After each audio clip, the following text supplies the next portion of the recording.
আমরা যুদ্ধ চাই না, আমরা শান্তি চাই, আমরা শান্তি প্রিয়। তবে তোমরা যদি নিজেরা যুদ্ধ এখানে বাঁধিয়ে দাও, আমরা কি আঙ্গুল চুষবো? প্রত্যেকটি মুসলমান শাহাদাতের চেতনায়, গাজওয়াতুল হিন্দের চেতনায় যখন নামবে, এইদিকে 14 কোটি গুণ 10 140 কোটি, ওইদিকে 300 কোটি, মাঝখানে হেরা আছে কত?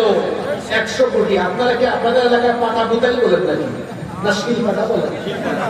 শিল পাটায় ঘষাঘষি মাঝখানে যেটা করেন, পেঁয়াজ করেন, মরিচ করেন, যেটাই করেন, কি হয়ে যায়? কি হয়ে যায়?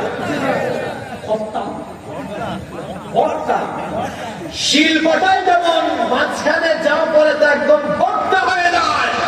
বেশি বাড়াবাড়ি করে যুদ্ধ অবস্থা তৈরি করলে গাজওয়াতুল হিন্দ আরম্ভ হবে 14 কোটি 30 কোটি, মাঝখান দিয়ে এমন চিপা মারবে শিল পাটার মতো একেবারে আলু ভর্তা হয়ে গিয়ে এই ভারতবর্ষে আমরা ইসলামের পতাকা উড়াই দিব, কেউ আমাদেরকে দাবিয়ে রাখতে পারবে না। এখন যদি এই পরিস্থিতি ভবিষ্যতে তৈরি হয়, আপনারা কি ঘরে বসে থাকবেন? আপনারা থাকতে থাকেন, কিন্তু আমরা যদি হাদিসটা বলছি আমরা পারবো না। তাহলে কুরআন বলছে এরা পারবে না, আর হাদিস বলছে কি গাজওয়াতুল হিন্দ হবে, এখানে বিজয়ী হবে কারা? তাহলে কুরআন বলে হাদিস বলে বিজয়ী হবে কারা? হ্যাঁ, বাস্তববাদী করে আছে, বাস্তববাদী বলে বাস্তববাদী, তুই তো বাস্তব দাঁড়িয়ে থাক। এবার আসলে এর একটু বাস্তব দিয়েও বুঝাই। ভৌগোলিক ভাবে ভারত, বাংলাদেশ, পাকিস্তান এমন একটা জায়গায় পড়েছে, এখানে ভারত বাংলাদেশের সাথে বা পাকিস্তান যার সাথে যুদ্ধে অংশ নেবে, ভারতের বিরুদ্ধে সবার আগে ভারতের বিরুদ্ধে অবস্থান নেবে একটা দেশ আছে, জানেন না আপনারা? তারা খালি একটা না, আরো কয়েকটা আছে। তুরস্ক, এই তো মাশাআল্লাহ, যারা বলতেছে এটা জিওপলিটিক্স জানে, মানে মোটামুটি পড়াশোনা করে এরা। তুরস্ক নিবে, আর আছে ওই যে মোল্লা ওমরের দল আফগানে আছে, কারা? আফগানিস্তান। চিন্তা করেছেন খেলার নাম? ভৌগোলিক ভাবে এমন একটা চিপার ভিতরে আছে না, কুরআন হাদিস বাস্তবতা সব দিকই বলে এরা পরাজিত। রমজান মাসে আপনাদের পাশেই মাগুরায় আসিয়া, মনে আছে? 8 বছরের আসিয়াকে এক পরিবারের 3 নরপিশাচ আমার বোনটিকে নির্মম ভাবে মৃত্যুর মুখে ঠেলে দিয়েছে। আমার বোনটি 3-4 দিন হাসপাতালে থেকে খুব কষ্টের সাথে দুনিয়া থেকে বিদায় নিয়েছে। এই 3 জনকে গ্রেফতার করে জেলে রাখা হয়েছে, এখনো বিচার চলে, রায় হয়ে নাই। খেয়াল করে শুনে, এই দেশে চলে আল্লাহর আইন না মানুষের আইন? কেমন আইন আপনাদের দেশে? যে আইন থাকার ফলে ধর্ষিতা কবরে যায় আর ধর্ষক বেঁচে থাকে, আমি সেই আইনের মুখে লাথি মারি। পুলিশের ভাইরা থাকলে রাগ করেন না, তিতা কথা হলো, এটা সত্য কথা। কি আইন বানিয়েছেন এই দেশে আপনারা যে আমার ধর্ষিতা বোন কবরে যায়, নারী ক্ষমতায় থাকে, নারী ধর্ষিতা হয়, আবার ধর্ষক বেঁচে থাকে? আপনাদের বানানো এই আইনের মুখে আমি থুতু নিক্ষেপ করি।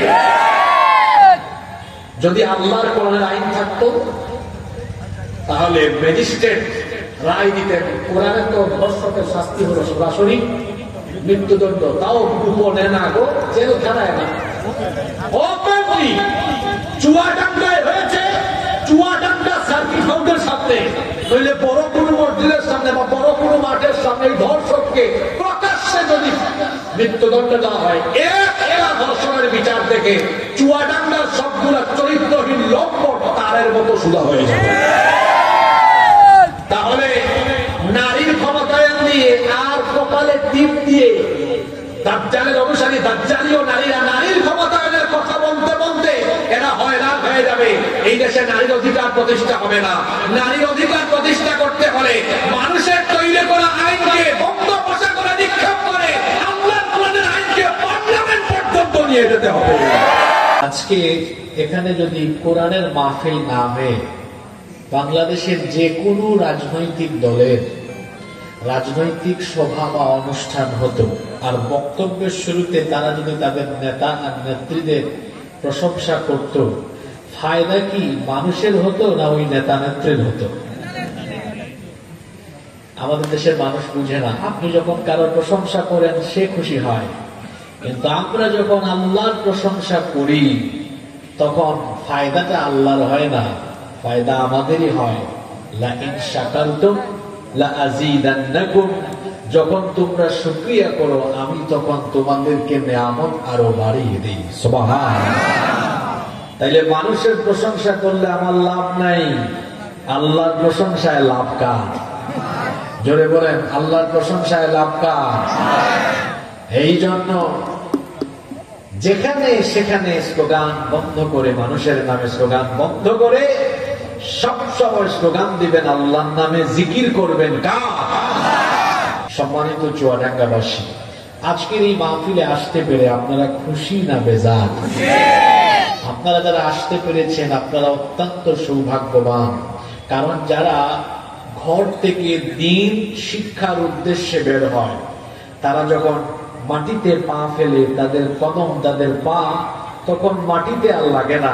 দিন চর্চার উদ্দেশ্যে যারা বের হয়, ফেরেশতারা তাদের পায়ের নিচে রহমতের ডানা বিছিয়ে রাখে। শুধু তাই নয়, এখানে আসার পরে আপনাদের প্রোটেকশনের জন্য, আপনাদের সিকিউরিটির জন্য এখানে পুলিশ, র্যাব, এখানে কোন স্পেশাল সিকিউরিটি ফোর্স নাই, দরকার নাই আমাদের। এর চেয়ে বড় বড় গ্যাদারিং হয়, আমাদের কোন সিকিউরিটি লাগে না। কারণ কোরআনের মাহফিলের জন্য আল্লাহ স্পেশাল সিকিউরিটি ফোর্স পাঠিয়ে দেন। তারা কারা? তারা আল্লাহর রহমতের ফেরেশতারা। তারা কোরআনের সমাবেশের চতুর্দিকে ঘিরে বসে থাকে। বসে বসে কি করে? যারা এখানে আসে তাদের জন্য আল্লাহর দরবারে ক্ষমা প্রার্থনা করতে থাকে। সুবহানাল্লাহ। এবং কোরআনের সমাবেশে আল্লাহর তরফ থেকে রহমত নাজিল হয় ততক্ষণ। কোরআনের সমাবেশে কোরআন পিপাসুরা কোরআন থেকে কোরআন চর্চা করে যতক্ষণ। সুবহানাল্লাহ। তাহলে এই হাদিস আমাদেরকে কি বার্তা দিল? আমরা এখানে যারা বসে আছি, আসলে কি আমরা যেন তেন কোনো মাঠে বসে আছি? না, আমরা আল্লাহর রহমতের নিচে বসে আছি। আলহামদুলিল্লাহ পড়বেন না? এখন তো কত মানুষ রাস্তায় আড্ডা দিচ্ছে, কত মানুষ বাড়িতে ঘুমিয়ে আছে, কেউ ফেসবুকিং করছে, মোবাইল স্ক্রল করছে। তো তাদের চাইতে আমরা যারা এখানে বসে আছি, আমরা কি সৌভাগ্যবান নই? জোরে বলেন, আমরা কি সৌভাগ্যবান নই? অবশ্যই আমরা সৌভাগ্যবান। কারণ আল্লাহ রাসূল বলেছেন, যেখানেই কোরআনের মাজমা, কোরআনের সমাবেশ হয়, গাশিয়াতুহুর রাহমা, আল্লাহ রহমতের চাদর দিয়ে সেই জায়গাটুকুকে আচ্ছাদিত করে ফেলা হয়। সুবহানাল্লাহ। আমরা যতক্ষণ বসবো আমরা যেন হেদায়াতের নিয়তে বসি। আল্লাহ আমাদেরকে তৌফিক দাও। আমি অত্যন্ত আনন্দিত আপনারা এখানে যারা বসেছেন, আপনারা খুবই মনোযোগী। আমি ঢুকার পরে ভাবতেছিলাম যে মানুষ যেটুকু হয়েছে আল্লাহ জানে ওনারা মনোযোগী থাকে কেনা, কিন্তু এখানে বসে কথা বলার পরে আমার হৃদয়ের অনুভূতি হলো এই, এখানে যে মানুষ আছে আমার কাছে মনে হচ্ছে বড় বড় মাহফিলে আমরা যখন 4-5 লক্ষ মানুষের সামনে কথা বলি, এর চাইতেও এখানকার মানুষগুলো আমার কাছে কোয়ান্টিটি কম হলেও মনে হচ্ছে 5 লক্ষের চাইতেও আপনাদের কোয়ালিটিটা অনেক ভালো। আলহামদুলিল্লাহ। আর যুগে যুগে মুসলমানরা কোয়ান্টিটি দিয়ে বিজয়ী হয়ে নাই। আমাদের ইতিহাস, আমাদের অতীত ঐতিহ্য কিন্তু এরকম, আমরা কোন যুগে কোন কালে কোয়ান্টিটি দিয়ে বিজয়ী হয়ে নাই। আমরা কোয়ালিটি দিয়ে পৃথিবীকে আমরা আমাদের হাতের মুঠোয় নিয়ে এসেছি। আল্লাহু আকবার। আচ্ছা, ইসলামের প্রথম যুদ্ধ নামটা কি বলেন তো? বদরের যুদ্ধে কি আমাদের সংখ্যা বেশি ছিল? 313। কাফিরের সংখ্যা আমাদের চেয়ে 3 গুণ বেশি, 1000। কাফিরের সংখ্যা 1000 আর আমাদের সংখ্যা 313। আমরা তো সংখ্যা দিয়ে বিজয়ী হয়ে নাই, আমরা বিজয়ী হয়েছে আমাদের ইমানি তেজ, ইমানি চেতনা আর আল্লাহর সাহায্য পেয়ে। সুবহানাল্লাহ। এজন্য কোন একটা মাহফিলে লক্ষ লক্ষ মানুষ হওয়া এই মাহফিলের সফলতা নয়, বরং মাহফিল থেকে গুটি কয়েক মানুষ হেদায়াত হতে পারা, এটাই হচ্ছে মাহফিলের মূল সফলতা। আল্লাহ আমাদেরকে বুঝার তৌফিক দান করেন। আমি নিয়ত করে এসেছি আজকে প্রাসঙ্গিক, সমসাময়িক এবং এই সময়ে আমাদের জন্য অতীব প্রয়োজনীয় কিছু বিষয় কোরআন সুন্নাহর আলোকে আমরা জানব। আমি অসুস্থ শরীর নিয়ে বসেছি, তবে আপনাদের এখানে বসার পর আমার কাছে মনে হচ্ছে আমি এখন ভালো ফিল করতেছি, আলহামদুলিল্লাহ। আপনারা যদি আমাকে সহযোগিতা করেন তাহলে আমরা কিছু সময় কোরআন সুন্নাহর আলোকে কিছু সময় আমরা দিন চর্চায় মত্ত থেকে আমরা হেদায়েতের কিছু পাথেও এখান থেকে সংগ্রহ করব ইনশাআল্লাহ। আল্লাহ আমাদেরকে তৌফিক দেন। সম্মানিত উপস্থিতি, এই পৃথিবী আমরা যেখানে আছি এটা থাকার জায়গা নয়। আজকে 3 তারিখ মে মাসের, আজকে কত মানুষ দুনিয়া থেকে চলে গিয়েছে, কত মানুষের জানাজা আজকে হয়েছে। আগামীকাল হয়তো আমার জানাজা বা আপনার জানাজা হয়ে যেতে পারে। কে কখন আমরা চলে যাব আমরা কেউ জানি না। আমাদের জীবনের যেমন পরিসমাপ্তি একদিন ঘটবে, ঠিক তেমনি ভাবে এই সুন্দর বিশ্ব চলাচল একদিন ধ্বংস হয়ে যাবে, কিছুই থাকবে না, সবকিছু ধ্বংস হয়ে গিয়ে কিয়ামত অনুষ্ঠিত হবে। এ ব্যাপারে কি আপনাদের কোনো সন্দেহ আছে? কিয়ামতের সেই বিভীষিকাময় ঘটনা কোন দিন ঘটবে, কত সালে, কত বছর পরে ঘটবে, এটা কি পৃথিবীর কেউ জানে? এটা একজন জানেন, জোরে বলেন তো তিনি কে? নবী করিম সাল্লাল্লাহু আলাইহি ওয়াসাল্লাম তিনি যখন মক্কায় কাফিরদের সামনে কিয়ামতের কথা বলতেন, কাফির মুশরিকরা বলতো, তারা বলতো মুহাম্মদ, আমরা বলি সাল্লাল্লাহু আলাইহি ওয়াসাল্লাম, তুমি যে কিয়ামতের কথা বলো এত বড় অবিশ্বাস্য ব্যাপার, মাথার উপরের বিশাল আসমান, পায়ের তলার বিস্তৃত জমিন, এগুলো আবার কি করে ধ্বংস হয়ে যাবে? তুমি যদি সত্যিকার অর্থেই বলে থাকো তাহলে আমাদেরকে বলো দেখি কোন দিন কোন সময়ে তা সংগঠিত হবে। কাফিরদের মুখের কথা আল্লাহ তাআলা কোরআনে কারীমে তুলে দিয়েছেন। আল্লাহ তাআলা বলছেন, ইয়াসআলুকান নাসু আনিস-সাআহ, ও নবী তারা আপনাকে জিজ্ঞেস করছে কিয়ামতের ঘটনা কখন ঘটবে। কুল ইন্নামা ইলমুহা ইনদাল্লাহ, আপনি বলে দিন কিয়ামতের ঘটনা কখন ঘটবে এটা কেবলমাত্র যিনি জানে। গলার আওয়াজ বড় করে বলেন তিনি কে? পৃথিবীর কোন নবী রাসূলও জানেন না, কোন ফেরেশতাও জানে না কিয়ামত কখন হবে, একমাত্র একজনই এটা জানেন, তিনি কে? তবে আমাদের প্রিয় নবী মুহাম্মদুর রাসূলুল্লাহ সাল্লাল্লাহু আলাইহি ওয়াসাল্লাম তিনি কিয়ামতের কিছু আলামত বলে গিয়েছেন, যে কিয়ামত হওয়ার ঠিক আগেকার মুহূর্তে পৃথিবীর পরিস্থিতি কি হবে এটা তিনি আমাদেরকে জানিয়ে দিয়েছেন, যে এই পরিস্থিতি তৈরি হলে, এই ঘটনাগুলো ঘটলেই কিয়ামত খুব দ্রুত অনুষ্ঠিত হয়ে যাবে। আজকে আমরা এই ধরনের কয়েকটি হাদিস কিতাবুল ফিতান থেকে, ফিতনার অধ্যায় থেকে জানবো যে কিয়ামতের আগেকার সময়ের পরিস্থিতি দুনিয়ায় কেমন হবে। নবীজি বলেছেন আখেরি জামানা হলো ফিতনার জামানা। কিয়ামতের আগে যারা দুনিয়ায় থাকবে এদের জন্য দুনিয়াতে ঈমান নিয়ে বসবাস করা অত্যন্ত কঠিন হয়ে দাঁড়াবে। কিয়ামতের আগে আমলের চাইতে ঈমান বাঁচানো মানুষের জন্য জরুরি এবং কঠিন হয়ে পড়বে। আজকে কি সেই সময় আসেনি? এখন কি ঈমান বাঁচানো এত সোজা? আল্লাহ নবী কি বলেছেন শুনেন। তিরমিজি শরীফের বর্ণনায় হাদিস এসেছে। হাদিসের বর্ণনাকারী সাহাবী হচ্ছেন আনাস ইবনে মালিক রাদিয়াল্লাহু আনহু। তিনি বলছেন আল্লাহর রাসূল বলেছেন, ইয়াতি আলান নাসি জামান, মানুষের উপরে এমন এক জামানা আসবে, কিয়ামতের আগে এমন এক পরিস্থিতি তৈরি হবে, আস-সাবিরু ফীহি মা'লা দীনিহি কাল কাবিদি আলাল জামর, জ্বলন্ত কয়লার উপরে টিকে থাকা যতটা না কঠিন হবে, আখেরি জামানায় ঈমানের উপরে টিকে থাকা মানুষের জন্য তার চাইতে আরো কঠিন হবে। পরিস্থিতি এমন জটিল আকার ধারণ করবে। আল্লাহ নবী বলেছেন, ইউসবিহুর রাজুলু মুমিনান ওয়া ইউমসি কাফিরা, সকালবেলা একজন লোক মুমিন থাকবে, ফিতনায় পড়ে সন্ধ্যাবেলায়, সন্ধ্যার আগে সে কাফির হয়ে যাবে। ওয়া ইউমসি মুমিনান ওয়া ইউসবিহু কাফিরা, সন্ধ্যাবেলা রাতের বেলা কোন একজন মানুষ মুমিন থাকলেও সকালবেলা কাফের হয়ে ঘুম থেকে উঠে যাবে। কি ভয়ঙ্কর কথা, কি সাংঘাতিক কথা। এমন এক ফিতনার সময় আসবে, সকালবেলা মুমিন থাকবে, সন্ধ্যায় কাফের হয়ে যাবে। সন্ধ্যা বা রাতের বেলা মুমিন থাকবে, কিন্তু সকালবেলা কাফির হয়ে ঘুম থেকে জাগ্রত হবে। এমন এক কঠিন জামানা, কঠিন সময়ের অবতারণা হবে। এ ব্যাপারে ১৫০০ বছর আগে আমাদেরকে সতর্ক করেছেন মুহাম্মাদুর রাসূলুল্লাহ। আমরা বলি সাল্লাল্লাহু। আজকে কি সেই সময় আসেনি? আজকে ফিতনার সবচেয়ে বড় উপাদান আপনার পকেটের ভিতরে আছে। বলেন তো এটার নাম কি? সবাই বলে এটার নাম কি?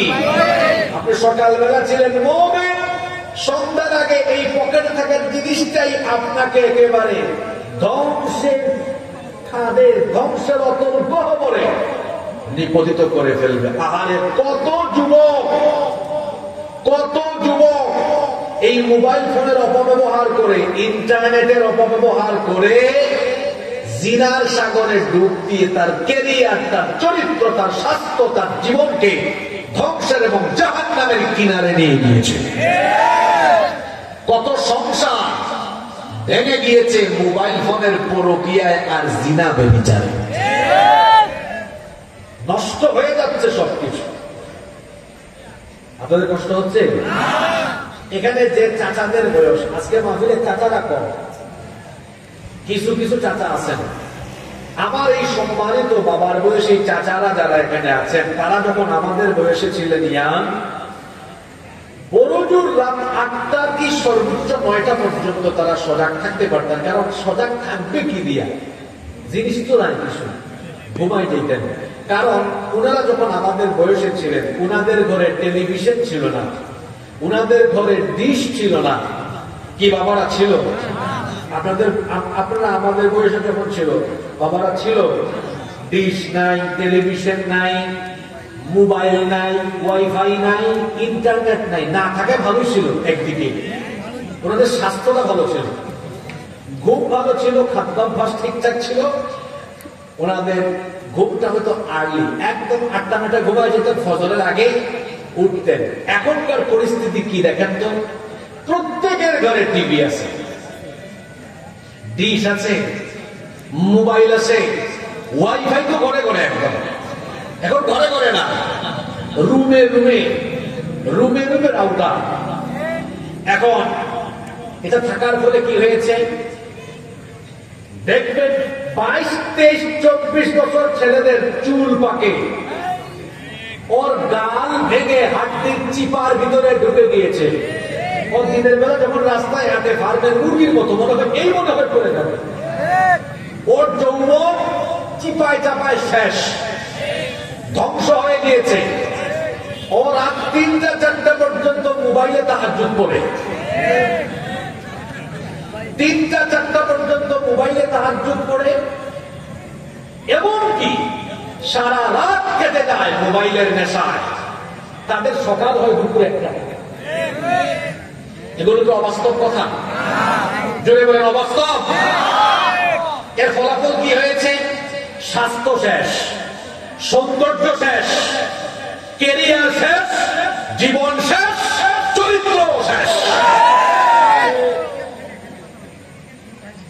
তারপরে এই যে চাচারা বসতেন যারা সামনে, আমাদের বয়সে ওনারা যখন বিয়ে বাড়িতে যেতেন, আমি আজকে সিলেট থেকে আসছি, সন্ধ্যার ফ্লাইটে নামলাম যশোরে। আমি প্রায় ১৩-১৪ বছর করে আমার নিজের গ্রামে, গতকাল শুক্রবার ছিল না, জুমার দিন, তো ১৩-১৪ বছর পরে নিজের এলাকায় গ্রামীণ বা গ্রাম্য পরিবেশে কোন একটা বিয়েতে অ্যাটেন্ড করছি। বহু বছর পরে আমি এলাকার মানুষজনকে বললাম, অনেকের সাথে আমার দেখা, অনেক মানুষজন আমাকে বলতেছে আপনাকে অনেকদিন পরে কোনো সামাজিক অনুষ্ঠানে পাওয়া গেল। আসলে সময় সুযোগ হয় না, কিন্তু কালকে আমি খুব খুশি হয়ে গেছিলাম। যাওয়ার পরে এটা প্রসঙ্গ কমে আসলো দেখে বললাম, গিয়ে দেখি আজিম কারবার। এক টেবিলে বসলাম, অনেকগুলো মানুষ, কেউ তো কারোর সাথে কথা বলে না, সবার মাথা নিচের দিকে। বুঝতেছেন তো নিচের দিকে কি করে? বুঝেন না আপনারা? পুরো বাড়ি তীব্র খেয়াল করলাম, এতগুলো মানুষ, আড্ডা নাই, গল্প নাই, অল্প সংখ্যক মানুষ দেখা সাক্ষাৎ হলে সালাম দিচ্ছে, একজনের সাথে আরেকজন কথা বলছে, পরিবারের খোঁজখবর নিচ্ছে, বাকি সবাই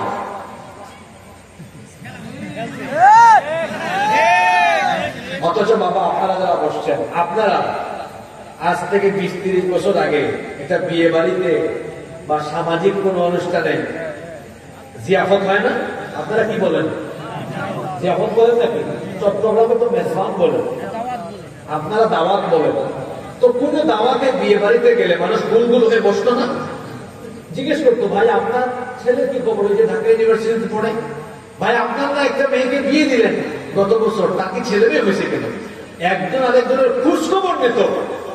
এখন কি এটা আছে? যদি বলেন আছে? মোবাইল ফোন আমাদের পারস্পরিক হৃদ্যতা, আন্তরিকতা, আমাদের মধ্যে পারস্পরিক মহব্বত পর্যন্ত এই মোবাইল ফোনের অপব্যবহার কেড়ে নিয়েছে। এটা বাস্তবিক সত্য কথা। আমি তো মোবাইল ব্যবহার করতে আপনাকে নিষেধ করছি না, এটা তো দরকারি জিনিস। একসময় চিঠি লেখা লাগতো, আপনার বাড়িতে কেউ মারা গেলে আত্মীয় একজন ঢাকায় থাকে, এটা চিঠি লিখে জানাইতে হইতো বিদেশ থাকলে। এখন কিছুই লাগে না, ফোন করে বললেই হয়ে গিয়েছে। মোবাইল ফোন আসায় আমাদের লাভ হয়েছে, কিন্তু আপনি এটা পজিটিভ কাজে লাগাবেন। তাই বলে কি রাত 2টা-3টা পর্যন্ত বা সারা রাত মোবাইলে ডুবে থাকবেন, কিংবা দিনের বেলা? এমনকি দেখেন ক্লাসরুমে আজকে কি হয়েছে, কলেজে বিশ্ববিদ্যালয়ে ছেলেরা ক্লাসে ঢুকে, ছেলে মেয়েরা ক্লাসে ঢুকেও তার বেঞ্চের চিপার ভিতরে ঢুকাইয়া মোবাইল ফোন ব্যবহার করে। এই যে মোবাইল ফোন আপনার জীবনের বিভিন্ন জায়গায় এর অপব্যবহার করে আপনার জীবনটাকে আপনি নষ্ট করছেন, এটা হচ্ছে একটা দাজ্জালীয় ভয়ঙ্কর ফিতনা। অনেকে মনে করতেছে, হুজুর এটা আমার দাজ্জালের ফিতনা হইল কেমনে? বর্তমান সময়ে প্রযুক্তিগত যত আবিষ্কার আছে, বেশিরভাগ আবিষ্কারে ইহুদিরা এগিয়ে। তারা এগিয়ে। আপনি কি ইহুদি জাতির ইতিহাস জানেন? আল্লাহ রাসূল বলেছেন, আখিরি জামানায় যখন দাজ্জালের আত্মপ্রকাশ ঘটবে, দাজ্জালের কিন্তু জন্ম হয়ে গেছে।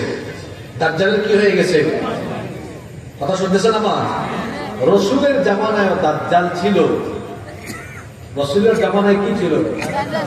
আপনারা বলবেন হুজুর দাজ্জাল ছিল, একটু হাদিসটা বলে দেন। হাদিসটা কি বলবো? রসুলের জামানায় দাজ্জাল ছিল, দাজ্জালের জন্ম হয়ে গিয়েছে। আর দাজ্জালের ফিতনা হলো পৃথিবীর সবচাইতে ডেঞ্জারাস, সবচাইতে ভয়ঙ্কর ফিতনা। এজন্য হাদিস শরীফে এসেছে, আল্লাহর নবী বলেছেন, মা মিন নাবিয়্যিন ইল্লা ওয়াকাদ আনযারা উম্মাতাহুল আ'ওয়ারুল কাযযাব। এমন কোন নবী রাসূল নাই যে নবী রাসূল তার উম্মতকে দাজ্জালের ভয়ঙ্কর ফিতনার ব্যাপারে সতর্ক করেন নাই। প্রত্যেক নবী এবং রাসূল দাজ্জালের ফিতনার ব্যাপারে মানুষকে সতর্ক করেছেন। দাজ্জাল হলো পৃথিবীর সবচাইতে ভয়ঙ্কর ফিতনা। একজন মহিলা সাহাবী হাদিসটি বর্ণনা করেছেন। তিনি বলছেন, আমি ফজরের আযান শোনার পরে আমি মসজিদে নববীতে আল্লাহর নবীর পিছনে নামাজে দাঁড়ানোর জন্য, আল্লাহর নবীর পিছনে নামাজ আদায়ের জন্য ওযু করে মসজিদের দিকে রওনা করলাম। মহিলাদের কাতারে একদম সামনের কাতারে আমি ছিলাম। আল্লাহর নবী নামাজে ইমামতি করলেন। সালাম ফেরানোর পরে আল্লাহর নবী দাঁড়িয়ে গেলেন। তারপরে বললেন, সাহাবীরা কেউ নিজেদের জায়গা থেকে উঠো না, আজ আমি তোমাদেরকে দাজ্জাল সম্পর্কে খবর দিব। এমন কিছু গুরুত্বপূর্ণ কথা আমি বলবো। আমি কিছু গুরুত্বপূর্ণ কথা বলবো, যে যেখানে আছো সেখানেই বসে থাকো। সাহাবীরা বসে থাকলেন, কেউ উঠলেন না। আল্লাহর নবী দাঁড়ালেন। তারপরে সকলকে উদ্দেশ্য করে বললেন, তামিম দারি, নামটা মনে রাখবেন, তামিম দারি। এতদিন খ্রিস্টান ছিল, কিন্তু সে এসে আমার কাছে কালিমা পড়ে এখন মুসলমান হয়ে গিয়েছে। সুবহানাল্লাহ। সে আমাকে দাজ্জাল সম্পর্কে এমন খবর দিয়েছে যা আমি জানতাম। আমার সাথে তার বর্ণনাগুলো সিমিলার হওয়ার কারণে আজকে আমি তোমাদের সামনে দাজ্জালের খবর দিব। ফজরের নামাজের পর সমস্ত সাহাবীরা পিন পতন নীরব হয়ে রাসূলের নুরানি চেহারার দিকে তাকিয়ে আছেন। রাসূল কি বলবেন সেটা শোনার জন্য একেবারে চাতক পাখির মতো তারা তাকিয়ে আছেন। আল্লাহর নবী বললেন, লাকাম এবং জুজাম গোত্রের 30 জন সফর সঙ্গে নিয়ে তামিমদারি সাগর ভ্রমণে নৌ ভ্রমণে বের হয়েছিল। তারা যখন সাগর ভ্রমণে নৌ ভ্রমণে বের হলো তখন তারা সামুদ্রিক ঝড়ের কবলে পড়ে গেল। তাদের সেই জাহাজটি সামুদ্রিক ঝড়ের কবলে পড়ে যাওয়ার কারণে একদিন আর 2 দিন নয়, একটানা 1 মাস তারা দিক বিদিক সাগরের মধ্যে বিভিন্ন দিকে ছোটাছুটি করলো। কোন তীর পেল না, কোন স্থলভাগ পেল না। এভাবে 1 মাস চলতে লাগলো। জোরে বলেন কয় মাস? 1 মাস পথ চলতে চলতে অবশেষে 1 মাস পরে তারা এক অচিন দ্বীপের মধ্যে গিয়ে অবতরণ করলো। তাদের জাহাজ সেখানে নোঙ্গর করলো। সেই অচেনা গহীন নীরব অচেনা অজানা নীরব এক দ্বীপে তারা সবাই জাহাজ থেকে নামলো। সংখ্যা ছিল কতজন? বাদাম খেয়ে কি মনোযোগ চলে গেল না? খুব গুরুত্বপূর্ণ হাদিস। এক হাদিসের ভেতরে 4 প্রশ্নের জবাব আছে। কয়টা প্রশ্নের জবাব? দাজ্জাল কোথায় আছে, কখন আসবে, কতদিন থাকবে, কি করবে? কয়টা প্রশ্ন? 4 প্রশ্নের জবাব। কয় হাদিসে? এই হাদিসটা বলছে 30 জন। কতজন? 1 মাস ব্যাপী সামুদ্রিক ঝড়ের কবলে পড়ে তারা যখন হারিয়ে গেলেন, পথ হারিয়ে গেলেন। পথ চলতে চলতে 1 মাস পরে একটা অচেনা অজানা নীরব একটা দ্বীপের মধ্যে তারা গিয়ে নামলেন। খুব নীরব জায়গা, একজন মানুষও নাই। আচ্ছা বলেন তো, কোথাও গেলেন কোন মানুষজন যদি না দেখেন ভয় লাগবে কি লাগবে না? এত নীরব একটি জায়গা, কোন মানুষজন নাই, কিছুই নাই, কোনো আওয়াজও নাই। তারা খুব ভয় পেয়ে গেলেন। ভীত বিহ্বল হয়ে তাদের পা সামনে বাড়ালেন। আগাতে আগাতে আগাতে তারা একটা বিভৎস একটা ভয়ঙ্কর প্রাণী দেখলেন। এই প্রাণীর গায়ে এত বেশি লোম ছিল, কোনটা তার সামনের অংশ কোনটা তার পেছনের অংশ কোনটাই বোঝা যাচ্ছিল না। তারা জিজ্ঞেস করলেন, মান আনতা, তুমি কে? সে জবাব দিল, আনাল জাসসাসা। দেখেন শব্দের দিকে খেয়াল করেন। সে বলল, আনাল জাসসাসা, আমি হচ্ছি গুপ্তচর, আমি হলাম গোয়েন্দা। তারা জিজ্ঞেস করলেন, এই অচেনা অজানা নীরব এই দ্বীপের মধ্যে তুমি কার গোয়েন্দাগিরি করো? সে তখন বলল, আমি কার গোয়েন্দাগিরি করি একটু সামনের দিকে যা, গেলেই তোমরা টের পাবা। এবার এরা সামনের দিকে গেলেন। সামনের দিকে যেতে যেতে যেতে যেতে তারপরে তারা গিয়ে দেখলেন ভয়ঙ্কর এক আকৃতি, 1 চোখা বিশিষ্ট। মনে রাখবেন, দাজ্জালের চক্ষু হবে 1 চোখা। সে কানা দাজ্জাল, বিভৎস চেহারা, ভয়ঙ্কর দেহ, বিরাট আকৃতির দেহ এবং ভয়ঙ্কর একটা ফেস। তার এই যে 2টা হাত, আমার দিকে তাকান, 2টা হাত এভাবে ঘাড়ের নিচের দিকে নিয়ে তারপরে শিকলের সাথে জিঞ্জির দিয়ে বাঁধা, 2টা পাও বাঁধা, 2টা হাত ও পেছন দিকে এইভাবে বাঁধা, এলোমেলো মুস্কো খুস্কো কুকরানো চোল, বিভৎস ভয়ঙ্কর চেহারা। মানুষের মতো হলেও স্বাভাবিক মানুষের মতো তার দেহ নয়, বিরাট আকৃতির দেহ, ভয়ঙ্কর চেহারা। দেখার পরে তারা ভয় পেয়ে গেলেন। তখন সে জিজ্ঞেস করলো, এই অচেনা অজানা নীরব এই দ্বীপে তোমরা আসলে কি করে, তোমরা কারা? তারা বললে, আগে বলো তুমি কে? এখানে অচেনা অজানা নীরব এই দ্বীপে তোমার মতো ভয়ঙ্কর আকৃতির একজন কি করে, তুমি কে? সে তখন বলল, আমি আমার পরিচয় দিব না ততক্ষণ, আমার প্রশ্নের জবাব তোমরা দিবে না যতক্ষণ। তারা তখন বলল, তুমি কি প্রশ্ন করতে চাও? সে বলল, আগে বলো তোমরা কারা? এখানে তো আজ পর্যন্ত দুনিয়া সৃষ্টির পর থেকে আজ পর্যন্ত কেউ এই জায়গায় আসতে পারে নাই। আল্লাহু আকবার। এই অচেনা অজানা নীরব এই জায়গায় তোমরা আসলে কেমনে?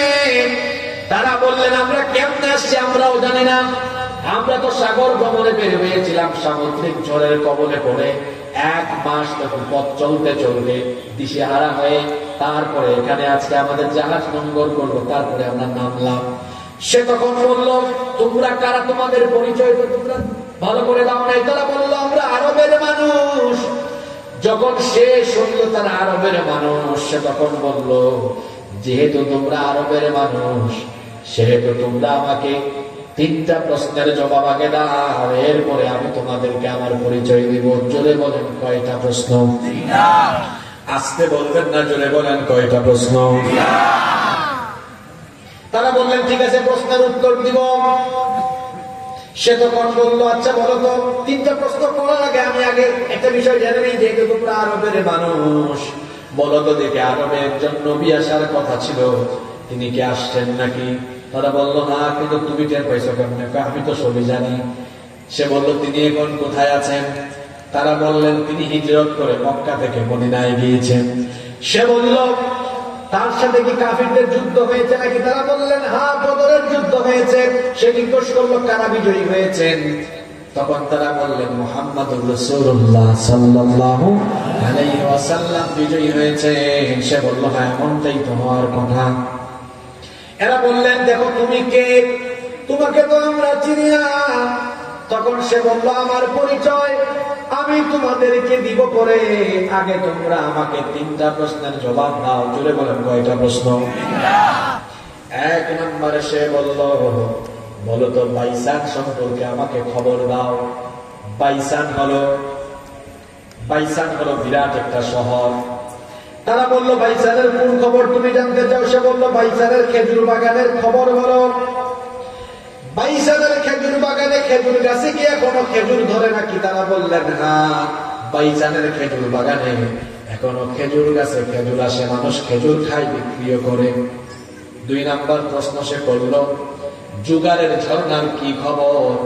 জুগার হচ্ছেন লূত আলাইহিস সালামের মেয়ের নাম, যেখানে তাকে কবর দেওয়া হয়েছিল, এর পাশে একটা ঝর্ণা ছিল, ওই ঝর্ণার নাম হয়েছে জুগারের ঝর্ণা। তারা বলল, জুগারের ঝর্ণার কোন খবর তুমি জানতে চাও? সে তখন বলল, জুগারের ঝর্ণায় কি এখনো পানি আছে নাকি? সেই পানি কি এখনো মানুষ ব্যবহার করে নাকি? তারা বললেন, হ্যাঁ, জুগারের ঝর্ণায় পানি আছে, মানুষ এই পানি ব্যবহারও করে। প্রশ্ন গেল মোট কয়টা? 3 নম্বর প্রশ্ন করল, তবারিয়া উপসাগরের কি খবর? তবারিয়া উপসাগরে কি পানি আছে নাকি? তারা বললেন, হ্যাঁ, তবারিয়া উপসাগরে এখনো পানি আছে, মানুষ এই পানি ব্যবহার করে। 3টা প্রশ্ন করলো, 3টা জবাব পেল। এখন তারা বললেন, তুমি যে 3টা প্রশ্ন করেছো, 3টা প্রশ্নের জবাবই তো আমরা দিয়েছি, এখন দয়া করে তুমি বলো তুমি কে? সে তখন বলল, আনা মাসিহুদ দাজ্জাল, আমি হচ্ছি মাসিহুদ দাজ্জাল। এই কথা শুনে তারা ভয় পেয়ে গেলেন। তারা বললেন, তুমি এখানে কি করো? সে তখন বলল, আল্লাহ আমাকে এখানে এই অজানা নীরব এই দ্বীপের মধ্যে বন্দী করে রেখেছেন। তারা তখন জিজ্ঞেস করলেন, কখন তুমি এই বন্দিত্ব দশা থেকে মুক্তি পাবে? কখন তোমার জামিন হবে এখান থেকে? কখন তুমি দুনিয়ায় মানুষের সামনে গিয়ে ফিতনা ছড়াবে? সে তখন বলল, এই দুনিয়াতে আমি কোন সময় যাব এটা জানার জন্যই তোমাদেরকে আমি 3টা প্রশ্ন কিছুক্ষণ আগে করেছি। জোরে বলেন কয়টা প্রশ্ন? আরো জোরে বলেন কয়টা? প্রশ্নগুলো আবারও শোনেন। 1 নাম্বার প্রশ্ন করেছিল, বাইসানের খেজুর বাগানে খেজুর গাছে খেজুর আছে নাকি? তারা বলেছেন, হ্যাঁ আছে। 2 নাম্বার, জুগারের ঝর্ণায় পানি আছে নাকি? তারা বলেছেন আছে। 3, তবারিয়া উপসাগরে পানি আছে নাকি? তারা বলেছেন, হ্যাঁ, পানি আছে। দাজ্জাল বলল, শোনো, আমি দুনিয়াতে যাব তখন মানুষের সামনে গিয়ে ফিতনা চালাবো, তখন দাজ্জাল এমন ভয়াবহ একটা দাজ্জালকে আল্লাহ এমন অলৌকিক শক্তি দিবেন, তার এক হাতে থাকবে জান্নাত আর এক হাতে থাকবে জাহান্নাম। সে মানুষকে মুহূর্তেই মেরে ফেলবে, আবার জীবিত করবে, এইভাবে করে অলৌকিক ক্ষমতা দিবেন। আবার দাজ্জাল এসে মানুষের সামনে নিজেকে খোদা বলে দাবি করবে, নাউজুবিল্লাহ। দাজ্জালের ফিতনা থেকে যারা বাঁচতে পারবে তারা হলো সেই জামানার পাক্কা ঈমানদার। দাজ্জাল বলল, আমি কোন সময় যাব? শোনো, 3টা প্রশ্ন যে করেছিলাম এখানেই উত্তর আছে। যখন পাইসানের খেজুর বাগানে কোন খেজুর গাছে খেজুর থাকবে না, জুগারের ঝর্ণায় পানি যখন শুকিয়ে যাবে, তবারিয়া উপসাগরের পানি যখন শুষ্ক হয়ে যাবে, তখন আমার আত্মপ্রকাশ হবে। সরাসরি দুনিয়ায় গিয়ে আমি ফিতনা চালাবো। প্রশ্ন বলেছিল কয়টা? গুগল শরীফ আছে না, মোবাইলকে একটু ভালো কাজে লাগান। আজকে মাহফিল থেকে বাড়িতে গিয়ে ঠান্ডা মাথায় গুগলে ইউটিউবে সার্চ করবেন যে 3টা জায়গার কথা বললাম, 3টা জায়গা ফিলিস্তিনের অন্তর্ভুক্ত ছিল। 3টা জায়গা অসভ্য ইহুদিরা দখল করেছে। কারণ হাদিসে এসেছে দাজ্জালের অনুসারী এবং সৈন্য হবে কারা? জোরে বলেন কারা? তারা তাদের মহান নেতাকে রিসিভ করার জন্য 3টা জায়গা দখল করে রেখেছে। এবং তবারিয়া উপসাগরে এখন পানি নাই, কৃত্রিম কিছু পানি থাকে, ওই যে ইহুদিরা কাউকে দেয় না, তারা ব্যবহার করে। কিন্তু তবারিয়া উপসাগরে আগের মতো পানি, জুগারের ঝর্ণা শুকিয়ে গিয়েছে। তবারিয়া উপসাগরের নাম গুগলে সার্চ করবেন, আসবে sea of Galilee, sea of Galilee. তারপরে পাইসান, এখানে খেজুর বাগানের সব খেজুর গাছ মরে গিয়েছে। ইহুদিরা মেক্সিকো থেকে কিছু খেজুর গাছ এখন লাগিয়েছে। তাহলে বলেন তো, শুনতেছেন আপনারা? ওয়াস্ত হওয়া দরকার, সময়ের জন্য যেটা দরকার সেটা। দেখেন পাইসানে খেজুর বাগানে খেজুর, তবারিয়া উপসাগরে পানি, জুগারের ঝর্ণাও পানি নাই। দাজ্জাল আসার সময় নিকটে না দূরে? জুড়ে বলেন নিকটে না দূরে? দাজ্জালের অনুসারীরা, মুরিদরা ইতিমধ্যে দাজ্জালের ফিতনা আমাদের পকেটে পকেটে ঢুকাই দিয়া আমাদেরকে ফিতনার সাগরে ডুবিয়ে রেখেছে। তার মধ্যে অন্যতম একটা ফিতনা হলো মোবাইল আর ইন্টারনেটের অপব্যবহারের ফিতনা। মোবাইল ব্যবহার করা তো হারাম, ইন্টারনেট ব্যবহার করা হারাম না, কিন্তু ওরা যে ফিতনায় আমাদেরকে ডুবায় রাখতে চায়, ওই ফিতনায় ডুবে থাকাটাই হলো আপনার জন্য ক্ষতিকর। আপনার জন্য। আপনাদের মনোযোগ আছে? ও মনোযোগ হয় না। আজকে খুব জরুরি কিছু কথা আছে, কষ্ট হচ্ছে না তো আপনার? বলছিলাম আখিরি জামানা এরকম ফিতনা। আচ্ছা হাদিসটা শেষ করে ফেলে, যেহেতু ধরছি অর্ধেকে ছেড়ে দিলে তো হয় না। এরা জিজ্ঞেস করলেন তুমি পৃথিবীতে গিয়ে কি করবে? দাজ্জাল বলল মক্কার মদিনা ছাড়া গোটা পৃথিবী আমি ঘুরে বেড়াবো। গোটা পৃথিবী ঘুরে বেরিয়ে আমি মানুষকে ইমানদার থেকে কাফের বানায় দিব। তারা বলল কি ভয়ঙ্কর ব্যাপার, তুমি দুনিয়ায় গেলে থাকবে মোট কয়দিন? সে বলল 40 দিন। জুড়ে বলেন কতদিন? তবে স্বাভাবিক হবে না। দাজ্জালের প্রথম দিনটা হবে 1 বছরের সমান। কত বছর? 1 বছর। দ্বিতীয় দিনটা হবে 1 মাসের সমান। তৃতীয় দিনটা হবে 1 সপ্তাহের সমান। বাকি থাকলো কয়দিন? বাকি 37 দিন হবে স্বাভাবিক দিনের মতো। এই দাজ্জালকে আবার হত্যা করার জন্য আরেকজন আসবেন। পৃথিবীর একজন নবী এখনো মারা যান নাই, ইন্তেকাল হন নাই। বলেন তো সেই নবীর নাম কি? এই নবীর ইন্তেকাল হয় নাই, তবে খ্রিস্টানদের আকীদা হলো ঈসা আলাইহিস সালামকে তারা শুলে চড়িয়ে হত্যা করেছে। কিন্তু আল্লাহর কোরআন আমাদেরকে বলেছে তারা যাকে শুলে চড়িয়ে হত্যা করেছে তিনি ঈসা ছিলেন না, তিনি ছিলেন মিস্টার মিসা। তিনি ছিলেন মিস্টার মিসা।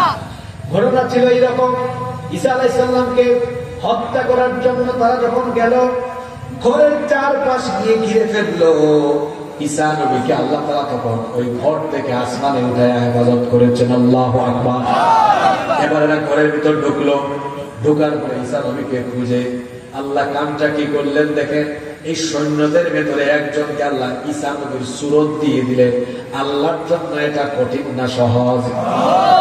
তাদেরই মধ্যে একজন সৈন্য ঈসা নবীর সূরত পেয়ে গেল। এরা বলে এই যে ঈসা, এর ধরো। এখন সে বলে আমি ঈসা না, আমি মিসা। তারা সবাই বলে না তুই ঈসা। সে বলে না আমি মিসা, আমি ঈসা না। কই তুই ঈসা না হলে তোর চেহারা ঈসার মতো কেন?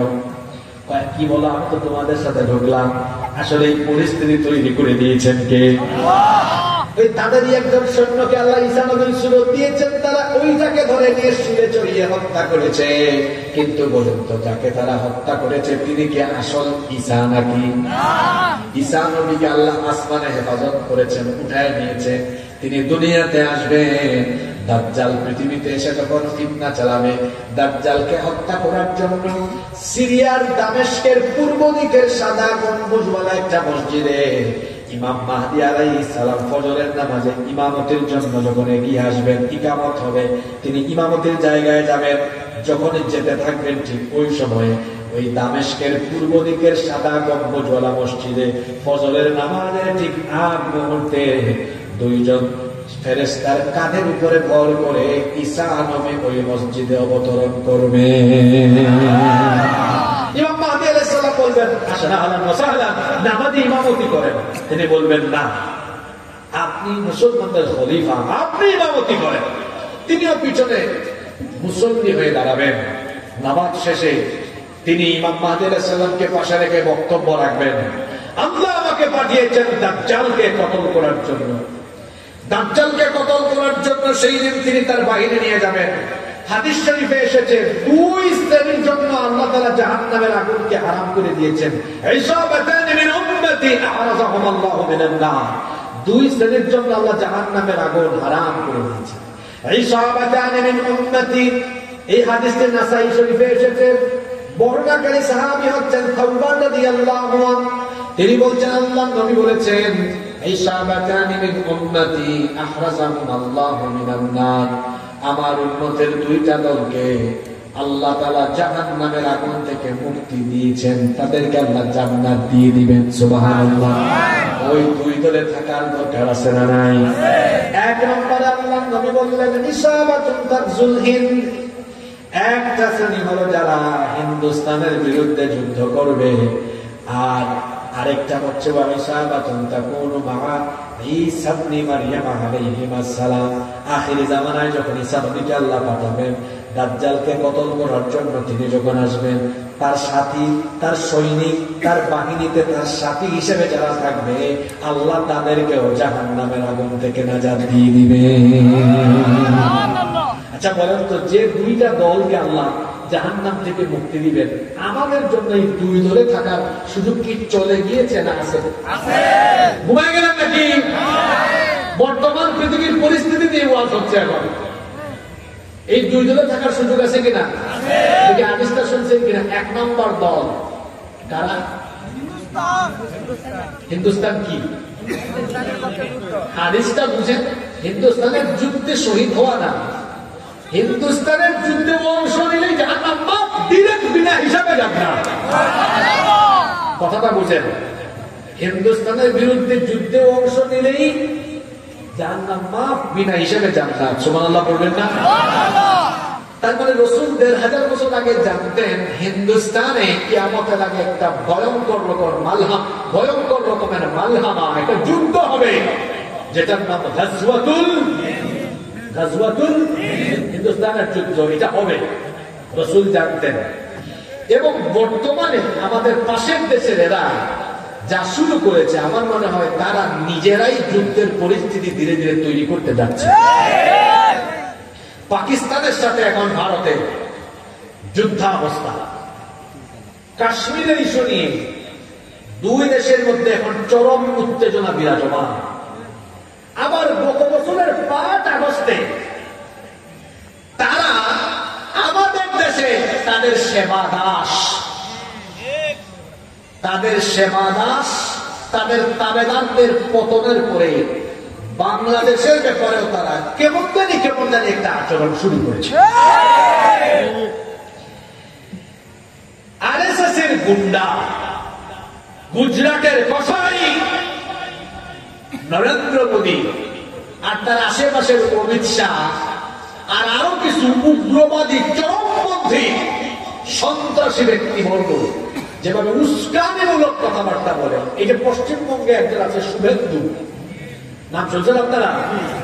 আমি তাদের নাম বলতেছি, কারো যদি এদের ব্যাপারে জানা না থাকে, এখন তো ইউটিউব শরীফ আছে, খুলে দেখিয়ে এরা কি জাতের কুতুব আর কি জাতের আল্লাহর ওলি। এরা যে ভয়ঙ্কর রকমের কথাবার্তা বলে। এই শুভেন্দু কাশ্মীরের ইস্যু নিয়ে গত সপ্তাহে কি বলেছে? ভারতবর্ষে মুসলমান আমরা থাকতে দিব, ধরে ধরে মারবো। ভারতবর্ষ কি তোর বাপের নাকি? এই ভারতবর্ষকে স্বাধীনতার জন্য রক্ত দিয়েছে মুসলমানেরা।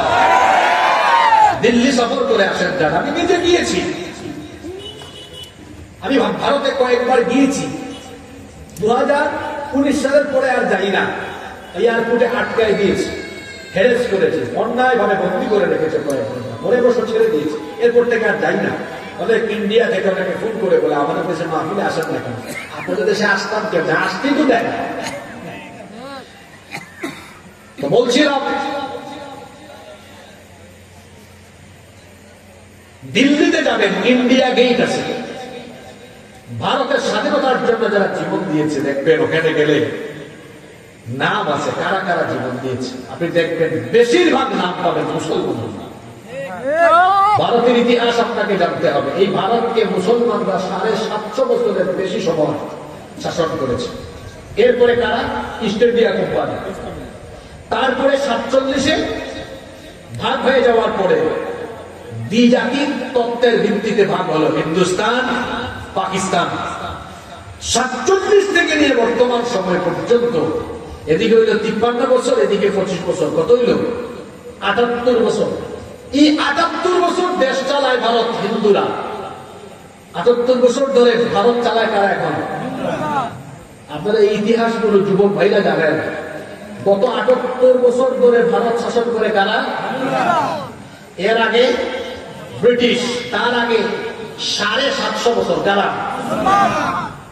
তাহলে ভারতকে বেশি শাসন করছে কারা? মুসলমানরা। আমরা যদি সন্ত্রাসী হতাম, জঙ্গি হতাম, উগ্র হতাম, পরমত সহিষ্ণু বা অন্য ধর্মকে সম্মান করা না জানতাম, অন্য ধর্মের মানুষের প্রতি ইনসাফ বা অধিকার দিতে না জানতাম, আপনারা বলেন তো 750 বছর একটা উপমহাদেশের শাসন চললে, মুসলমান শাসকগণ ইনসাফ না করলে এই ভারতবর্ষে কি একজন অমুসলিম টিকে থাকতো? জোরে বলে থাকতো? তার মানে আমাদের ঐতিহ্য, শাসন ব্যবস্থা প্রমাণ করে আমাদের শাসক বর্গ বিধর্মীদের প্রতি বেইনসাফ করেন, ইনসাফ করেন নাই। কখনো তারা অন্য ধর্মের উপাসনালয় দখল করেননি, অন্য ধর্মের কাউকে আঘাত করেননি, জুলুম নির্যাতন করেননি। 78 বছর ধরে তারা ভারত শাসন করে। এদের উপর্ণ শুনেন, আমাদের বাবরি মসজিদ দখল করে রাম মন্দির বানিয়েছে। এরা এমন শয়তানের শয়তান, মানুষ মাটির নিচে অনেক সম্পদ পায়, আর তারা মাটির নিচে খালি মসজিদ পায়। সরি, মাটির নিচে খালি কি পায়? মন্দির পায়। মসজিদ তো পাওয়া যেতেই পারে, কারণ ভারতে মুসলমানদের শাসনের ইতিহাস আছে, কিন্তু তারা পায় কি? জোরে বলে পায় কি? তাবরিজের কথা আপনারা অনেকে ভুলে গিয়েছেন। তাবরিজ নামক একটা ছেলেকে কয়েক বছর আগে জয় শ্রীরাম না বলার কারণে নির্মম ভাবে পিটিয়ে হত্যা করা হয়েছে। মুস্কান নামের একটা মেয়ের কথা মনে আছে? মুস্কান, ওই যে আল্লাহু আকবার স্লোগান দিয়ে যে কলেজে ঢুকছিল, মনে আছে? আমাদের দেশে হিন্দুরা উলুদ ধ্বনি দেয়, দেয় না? আমরা কি বাধা দেই? কিছু বলি? ধর্ম সে পালন করবে, করুক। কিন্তু তোমরা ভারতবর্ষে মুসলমানদেরকে স্বাধীনভাবে ধর্ম পালন করতে, কুরবানি করতে দাও না। আবার আমাদেরকে মুসলমানদেরকে তারা বলে জঙ্গি, বরং তারা তাদের কার্যক্রম দিয়ে প্রমাণ করেছে এই উগ্রবাদীরা হলো পৃথিবীর কুখ্যাত জঙ্গি আর সন্ত্রাসী। তারা আমাদেরকে হুমকি দেয়, বাংলাদেশ ছোট দেশ, গিলে ফেলবো। এত সোজা, এত সহজ নয়। আমরা কাউকে ভয় পাই না। আর বাংলাদেশের মুসলমানরা জানে এই অঞ্চলে একটা যুদ্ধ এমনিতেই হবে। এটা কোন হুজুরের কথা নয়, এটা বলেছেন মুহাম্মাদুর রাসূলুল্লাহ সাল্লাল্লাহু আলাইহি ওয়াসাল্লাম। এটা মুসলমানরা জানে, এবং নবীজি বিজয়ের আগাম খবরও দিয়েছেন, এই যুদ্ধে মুসলমানরা বিজয়ী হবে। সুবহানাল্লাহ কইতে পারলেন না? তবে অনেকে শহীদ হবে। বিছানায় পড়ে গেলে, বিছানায় পড়ে মারা গেলেও মরবেন, রোগে পড়ে মারা গেলেও মরবেন। কবরে হিসাব আছে, বিচার আছে, কিন্তু একটা মৌতের কোন হিসাব নাই, বিচারও নাই। বিনা বিচারে, বিনা হিসাবে জান্নাত দেওয়া হয়, সেটা হলো শাহাদাতের মৌত। সুবহানাল্লাহ। এজন্য আমার জাতীয় কবি বলেছেন, উহারা চাহুক দাসের জীবন, আমরা শহীদ দরজা চাই। মৃত্যু মৃত্যু ভীত ওরা, মোরা মৃত্যু কোথায় খুঁজে বেড়াই। সুবহানাল্লাহ। আমরা মৃত্যুকে ভয় পাই না, বরং আমরা শাহাদাতের মৃত্যুর মাধ্যমে আমরা আল্লাহর জান্নাতকে খুঁজি। ঠিক না বেঠিক? সুতরাং এই অঞ্চলে একটা যুদ্ধ হবে। গাজওয়াতুল হিন্দের দামামা মনে হয় বেঁচে উঠতেছে, তারা নিজেরাই শুরু করেছে এটা। তবে শোনেন, যেহেতু হাদিসটা পড়ছি আজকে, কথা চেপে রেখে লাভ নাই বলেই ফেলি। এই ভয়াবহ যুদ্ধ মুসলমানরা আনন্দের সাথে অংশগ্রহণ করবে, কারণ রসুলের বিজয়ের আগাম সংবাদ আছে এবং জান্নাতের সুসংবাদ রয়েছে। সুতরাং আমরা যুদ্ধপ্রিয় জাতি নই, আমরা শান্তিপ্রিয়। তবে কেউ যদি আমাদের গায়ের উপর উঠে আমরা কি আর করবো? মুসলমানরা আক্রমণ করে না, তবে আক্রান্ত হলে কাউকে ছাড়ও দেয় না। একটা সিংহ ঘুমিয়ে আছে, ঘুমিয়ে থাকতে দেন, তার কানের কাছে গিয়ে যদি খুশাখুশি করেন, আর ঘুম ভাঙলে খবর আছে না নাই? মুসলমানরা নীরব, সুশৃঙ্খল। কিন্তু আমাদের এই নীরবতাকে দুর্বলতা ভেবে যদি আমাদের গায়ের উপরে উঠে, আমরা যেখানে থাকি সেই জায়গা নিয়েও ছেলেমেয়ে খেলেন, আমরা জায়গা উঠে ভারতবর্ষের দিল্লিতে আমরা ইসলামের পতাকা উড়াই দেব। এখানে কিছু বুদ্ধিজীবীও আছে, ওই ওয়াজের বাইরেও আছে। এই যে হুজুর একটা আসছে এতদূর থেকে, হুদাই চিল্লায় চলে গেছে, কি অযৌক্তিক কথা বলে। ভারতের মতো বড় দেশ, এরা বাংলাদেশকে ধাক্কা দিয়ে ফেলাই দিবে, আর হুজুর বলতেছে মুসলমানরা বিজয়ী হবে। মানে এরা বাস্তববাদী, কিভাবে? তো তাদেরকে একটু জবাব দেওয়া লাগবে না? এরাও যেন বাড়িতে গিয়ে, আর আপনারাও যেন বাড়িতে গিয়ে কোরআন পড়েন। আমি আপনাদেরকে বলে দিই, আল্লাহর কোরআনের ৮ নম্বর সূরা, কত নম্বর সূরা? ৮ নম্বর সূরা, সূরা আনফালের ৬৪ নম্বর আয়াত গিয়ে বাড়িতে পড়ে। কত নম্বর আয়াত? আল্লাহ কি বলছেন এখানে শুনেন। ইয়া আইয়ুহান নাবিয়্যু হাররিদিল মুমিনিনা আলাল কিতাল। হে নবী, মুমিনদেরকে আপনি যুদ্ধের ব্যাপারে উৎসাহিত করেন। ইয়াকুম মিনকুম 20 সাবিরুনা ইয়াগলিবু মিআতাইন। আমরা বলবো এই পবিত্র যুদ্ধ, আমরা যুদ্ধ চাই না, আমরা শান্তি চাই, আমরা শান্তি প্রিয়। তবে তোমরা যদি নিজেরা যুদ্ধ এখানে বাঁধিয়ে দাও, আমরা কি আঙ্গুল চুষবো? প্রত্যেকটি মুসলমান শাহাদাতের চেতনায়, গাজওয়াতুল হিন্দের চেতনায় যখন নামবে, এইদিকে 14 কোটি গুণ 10, 140 কোটি, ওইদিকে 300 কোটি, মাঝখানে হেরা আছে কত? 100 কোটি। আপনারা কি আপনাদের এলাকায় পাতা বুতাই বলেন নাকি? না শিল পাতা বলেন? শিল পাতায় ঘষাঘষি মাঝখানে যেটা করেন, পেঁয়াজ করেন, মরিচ করেন, যেটাই করেন, কি হয়ে যায়? কি হয়ে যায়? শিল পাতায় যেমন মাঝখানে যাওয়া পরে তা একদম ভর্তা হয়ে যায়। বেশি বাড়াবাড়ি করে যুদ্ধ অবস্থা তৈরি করলে গাজওয়াতুল হিন্দ আরম্ভ হবে। 14 কোটি 30 কোটি মাঝখান দিয়ে এমন চিপা মারবে, শিল পাতার মতো একেবারে আলু ভর্তা হয়ে গিয়ে এই ভারতবর্ষে আমরা ইসলামের পতাকা উড়াই দিব, কেউ আমাদেরকে দাবিয়ে রাখতে পারবে না। এখন যদি এই পরিস্থিতি ভবিষ্যতে তৈরি হয়, আপনারা কি ঘরে বসে থাকবেন? আপনারা থাকতে থাকেন, কিন্তু আমরা যদি হাদিসটা বলছি আমরা পারবো না। তাহলে কুরআন বলছে এরা পারবে না, আর হাদিস বলছে কি? গাজওয়াতুল হিন্দ হবে, এখানে বিজয়ী হবে কারা? তাহলে কুরআন বলে, হাদিস বলে বিজয়ী হবে কারা? হ্যাঁ, বাস্তববাদী করে আছে, বাস্তববাদী বলে বাস্তববাদী। তুই তো বাস্তব দাঁড়িয়ে থাক। এবার আসলে এর একটু বাস্তব দিয়েও বুঝাই। ভৌগোলিক ভাবে ভারত, বাংলাদেশ, পাকিস্তান এমন একটা জায়গায় পড়েছে, এখানে ভারত বাংলাদেশের সাথে বা পাকিস্তান যার সাথে যুদ্ধে অংশ নিবে, ভারতের বিরুদ্ধে সবার আগে ভারতের বিরুদ্ধে অবস্থান নিবে একটা দেশ আছে, জানেন না আপনারা? তারা খালি একটা না, আরো কয়েকটা আছে। তুরস্ক, এই তো মাশাআল্লাহ, যারা বলতেছে না জিও পলিটিক্স জানে, মানে মোটামুটি পড়াশোনা করে এরা। তুরস্ক নিবে, আর আছে ওই যে মোল্লা ওমরের দল আফগানে আছে, আরে কারা? আফগানিস্তান। চিন্তা করেছেন খেলার নাম? ভৌগোলিক ভাবে এমন একটা চিপার ভিতরে আছে না, কুরআন হাদিস বাস্তবতা সব দিকই বলে এরা পরাজিত। এখন এই প্রসঙ্গ আমি এমনি এমনি উঠাই দেয়, ওই একটা হাদিস বলছিলাম, আবার সেই হাদিসে ফিরে যায়। হাদিসটা কি?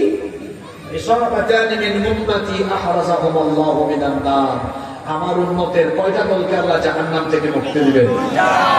আমি বলছিলাম এই 2 দলে থাকার সুযোগ চলে গিয়েছে না? আছে। একটা দল হিন্দুস্তানের বিরুদ্ধে যুদ্ধে অংশ নিলে শুনে রাখুন বাংলাদেশের মুসলমানেরা, আমরা যুদ্ধ প্রিয় না, আমরা শান্তি প্রিয়। কিন্তু যদি পরিস্থিতি তৈরি হয় তাহলে কি গাজওয়াতুল হিন্দ, হিন্দুস্তানের বিরুদ্ধে এই যুদ্ধে অংশ নিতে আমরা কি প্রস্তুত থাকবো? কারা কারা রেডি হয়ে বসে আছেন হাত তুলে আল্লাহ দেখা।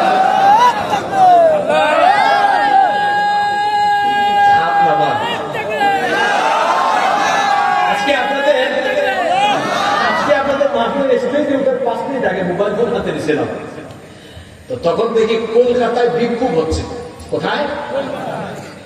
যে রিপাবলিক বাংলা একটা চ্যানেল আছে না, আর তার সাংবাদিক কিছু আছে, এর মধ্যে অন্যতম হচ্ছে মলিকরঞ্জন মতলব বিক্রেতা। রাস্তায় হোক ওই ব্যাংক যেমন লাফায় ও তেমন থাকবে না বাংলাদেশটা। এখন কি হয়েছে জানেন? কলকাতায় হিন্দু মুসলিম সবাই মিলে আন্দোলন করতেছে, থাকবে না ময়ূররঞ্জন জেলের বাইরে। শুনতেছেন? থাকবে না ময়ূররঞ্জন জেলের বাইরে, থাকবে না এই রিপাবলিক বাংলা চ্যানেল।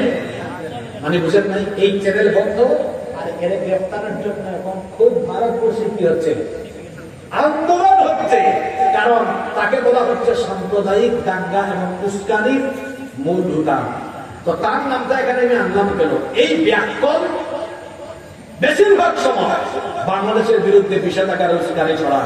ব্যাকরণ তুই তো পুরো হাদিস পড়স নাই, এই হিসাব দেখায় বাংলাদেশে যুদ্ধ বিমান আছে এতটা, ভারতের এতটা, মিলিটারি এত, আমাদের এত, মানে হিসাব নিকাশ দেখায় আর দেখায় আমাদের সব আছে, বাংলাদেশের কিছুই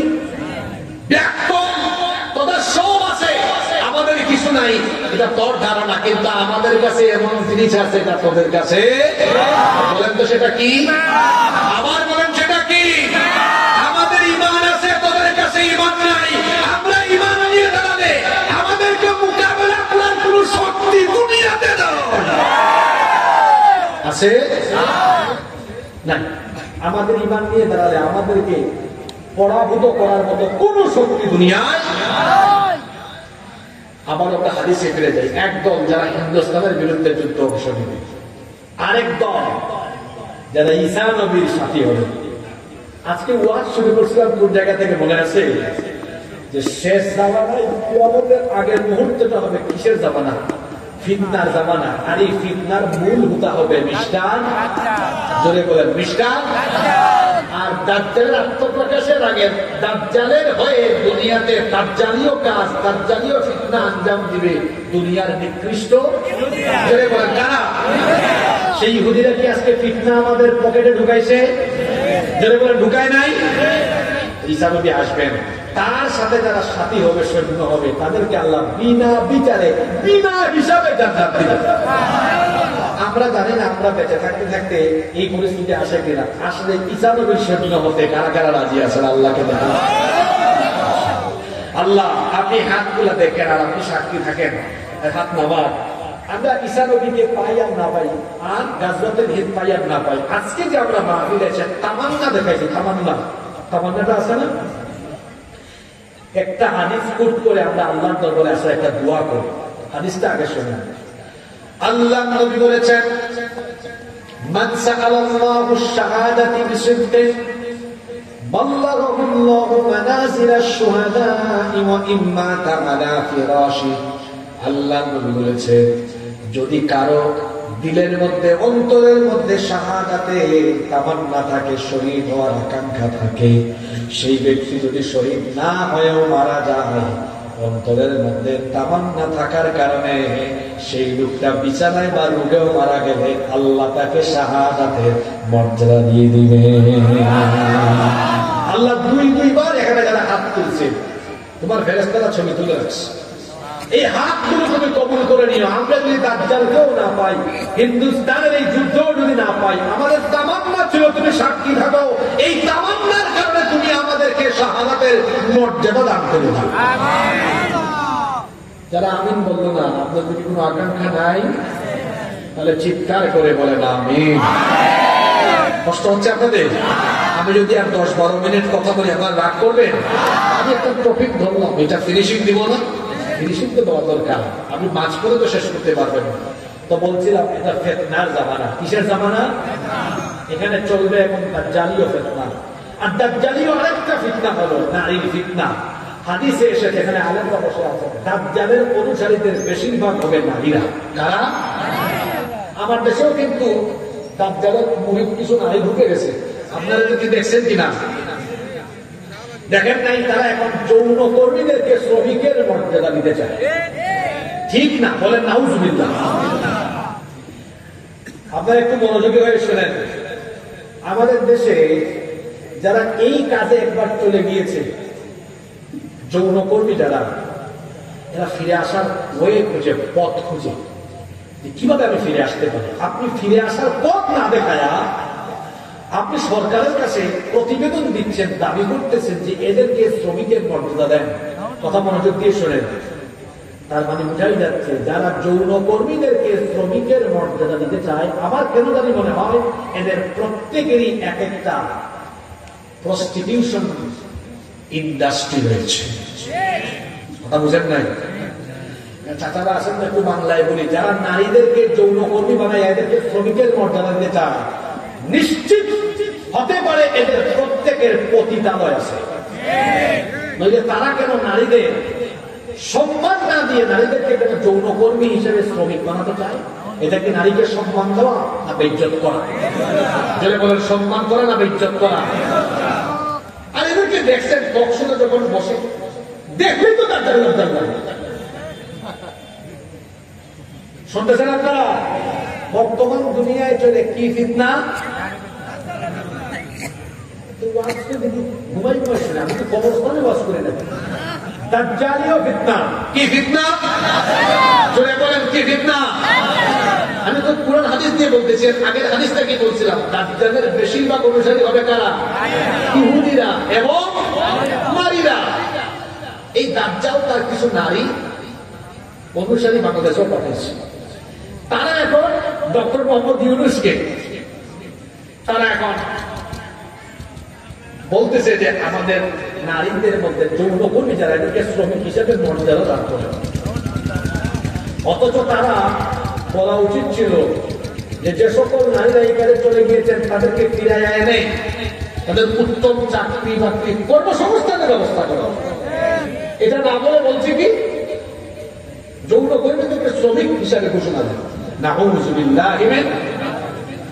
তারপরে খেয়াল করেন আপনারা, তারা বলতেছে বাংলাদেশে বেশিরভাগ মানুষ ধর্মীয় বিধান মেনে চলে, এই কারণে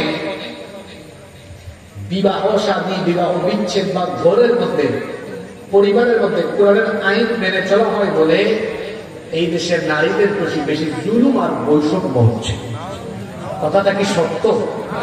যদি বলে সত্য, বরং সত্য কথা হলো কোরআন নারীকে যে অধিকার দিয়েছে সেই অধিকার প্রতিষ্ঠা না থাকার জন্য এই দেশের নারীরা এখনো বেশি বেশি লাঞ্ছিত। তারা বলতেছে ইসলাম নারীকে ঠকাইছে। নাউজুবিল্লাহ কইতেও মন চায় না আপনাদের। কেমনে ঠকাইছে? আবার কোরআন শরীফের আয়াত দিয়ে দলিল দেয়। এই যে দেখেন, লিযযাকারি মিসলু হাযযিল উনসায়াইন, নারী পাবে পুরুষের অর্ধেক। যুবক শুনতে মনে হয় আসলেই তো ইসলাম মনে নারীকে ঠকাইছে, কিন্তু বাস্তবতা হলো ইসলাম নারীকে সম্পূর্ণ ব্যয়মুক্ত, কি মুক্ত? আয় ব্যয় তো বুঝেন, সম্পূর্ণ ব্যয়মুক্ত করে দিয়েছে। সুবহানাল্লাহ বলবেন না? কিভাবে? একটা মেয়ে বিয়ে হওয়ার আগ পর্যন্ত তার লালন পালন, ভরণ পোষণ, শিক্ষা দীক্ষা সবকিছুর দায়িত্ব কার? ব্যয় আছে না? বিয়ের পরে কার? স্বামী মারা গেলে মানে রানী। ইসলাম নারীকে রানী বানিয়েছে। কি বানিয়েছে? বলবে বুঝে রানী বললেন কেন? আচ্ছা, রানী কি কাজ করে না বসে বসে কাজ? যদি বলেন বসে বসে, তাহলে ইসলাম নারীকে বানালো কি? রানী। রানী। এখন তারা বানাতে চায় নারীকে চাকরানী। ইসলাম বানিয়েছে রানী আর তারা বানাতে চায় যদি বলেন তাই নারী পুরুষ সমান সমান। এটা কি একটু যৌক্তিক কথা হইল? সমান সমান ইসলাম নারীকে সমান অধিকার দেয়। ইসলাম নারীকে দিয়েছে ন্যায্য অধিকার। কি অধিকার? ন্যায্যতাই সমতা, সমতাই ন্যায্যতা নয়, ন্যায্যতাই, এটা আপনাকে বুঝতে হবে। বলবেন কেমন? এই যে দুইটা ছেলে উঠছে না, এই যে এই ছেলেটা বসলো, এই ছেলে আর এই যে আরেকজন ভাই আছে, এই দুজন ভাই গিয়েছে স্টেডিয়ামে খেলা দেখতে। দুইজন একটু শর্ট, দেখতে পারে না, চারটা ইটানা হইল, এনে ওনারে দিছে দুইটা, ওনারে দিছে দুইটা, ভাগ করছে কি সমান সমান। দেখা যাবে এর বেশি পিচ্ছি তো এই খেলাটা দেখতে পারবে না। ওরা যদি তিনটা ইট দেওয়া হয়, ওনারা একটা দেওয়া হয়, এ দেখতে পাবে, উনিও দেখতে পাবে। তাহলে সমতাই কি ন্যায্যতা? না ন্যায্যতাই লাভ, সমতাই ন্যায্যতাই সমতা। ন্যায্যতা, এর তিনটা ইট দিলাম, ওনারা একটা দিলাম, সমতা হয়েছে না, কিন্তু এটা হয়েছে কি ন্যায্যতা। সমতায় ইনসাফ হয় না, ন্যায্যতায়। আচ্ছা, নারী পুরুষ যদি সমান সমান হয়, আমার জবাব দেন তো। হাসপাতালে পুরুষের ওয়ার্ড আছে, নারীদের ডেলিভারির সময় যদি নর্মাল ডেলিভারি হয়, হাসপাতালে ওই রোগের নাম কি? লেবার রোগ। নারী পুরুষ যেহেতু সমান সমান, ওই লেবার রুম থেকে বের করে না, আপনি কি পুরুষের সামনে ডেলিভারি আপনি করাইতে পারবেন? দুইটা ইউনিট রাখছেন, এটা ন্যায্যতা। এটা কি? আল্লাহ নারীকে ওভাবে বানিয়েছেন সম্মানিত করে। নারী পুরুষ যদি সমান হয়, তাহলে পুরুষ নারীকে মোহরানা দেয়, নারী পুরুষকে মোহরানা দেয়। আপনারা সমান সমান করতেছেন না? আল্লাহ তো সমতা দেন। আল্লাহ দিয়েছেন কি? জোরে বলেন, দিয়েছেন কি? ন্যায্যতা। এই দাজ্জালীয় নারীরা, তারা বলতেছে ইসলাম নারীকে ঠকাইছে, পুরুষ নারী হবে পুরুষের অর্ধেক। কিন্তু বাস্তবতা হলো ইসলাম নারীকে করেছে কি মুক্ত? বলেন না আপনারা? পুরুষ তার বউ, তার বাচ্চা, তার মা, তার বাপ, ভরণ পোষণের দায়িত্ব কার? পুরুষের। তাহলে পুরুষকে ইসলাম সম্পদ একটু বেশি দিল, নারীকে অর্ধেক দিল। এটা ন্যায্যতা করেছে, কারণ ওনার কি আছে? ব্যয় আছে। ওনার তো কি নাই। আমার এখানে কথাটা শেষ না। নারী আসলে সমান সমান অধিকারের কথা বলে নারী কথা খাবে।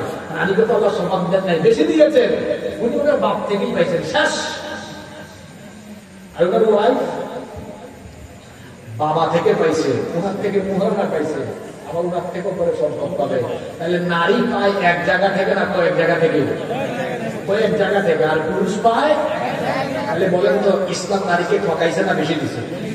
জোরে বলেন, ঠকাইছে না বেশি দিছে? তাহলে এরা যেটা বলে এটা সঠিক না ভুল? জোরে বলেন, সঠিক না ভুল? ইসলাম নারীকে মর্যাদা দিয়েছে।